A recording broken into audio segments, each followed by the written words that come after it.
ఈరోజు ఈ డాక్యుమెంట్ మీద నేను ఒకవేళ వాళ్ళు చర్చకు పెడదామంటే రేపు ఎప్పుడు చర్చకు పెడదామో చెప్పమని ఉంది అధ్యక్ష.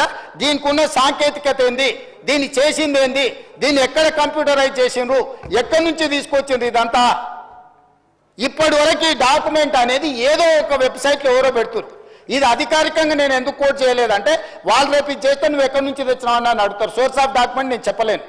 ఇప్పుడు 9.5 సంవత్సరాలు మంత్రిగా పనిచేసిన అని ద గ్రేట్ ఆయన ఎవరో మంత్రి గారు చెప్పినందుకు ఇప్పుడు ఇది అఫీషియల్గా నేను మాట్లాడుతున్నా అధ్యక్ష. ఇది ఎక్కడ పబ్లిక్ డొమైన్లో అధికారిక వెబ్సైట్లలో లేదు. కేవలం ఆ కుటుంబం వాళ్ళ ట్రెజరీలో పెట్టుకొని ఎన్నికలు వచ్చినప్పుడు ఈ వివరాలను వాడుకొని వాళ్ళు రాజకీయం చేసిరు. మేము అట్లా చేయడం లేదు. అక్బరుద్దీన్ ఓవైసీ గారు ఏదైతే ఈ నివేదికను అడిగినరో, నివేదిక 4 వాల్యూమ్ల రూపంలో ఉంది. 3 వాల్యూమ్స్ ప్రక్రియ విధానము చేపట్టింది, డీటెయిల్స్ ఉన్నాయి. 4వ వాల్యూమ్లో మాత్రం ఇండివిజువల్ వివరాలు ఉన్నాయి అధ్యక్ష. ఇండివిజువల్ వివరాలు ప్రజలకు ఇవ్వడానికి వీలు లేదు. ప్రభుత్వానికి ఆ వ్యక్తికి మధ్యలో ఉన్న సమాచారము ప్రభుత్వం కాబట్టి ప్రభుత్వం మీద నమ్మకంతో ఇచ్చారు. ప్రభుత్వం కస్టోడియన్. ప్రభుత్వం cannot disclose every document, every detail to every individual. So దయచేసి అక్బరుద్దీన్ ఓవైసీ గారిని అర్థం చేసుకోమని నేను అడుగుతున్నా.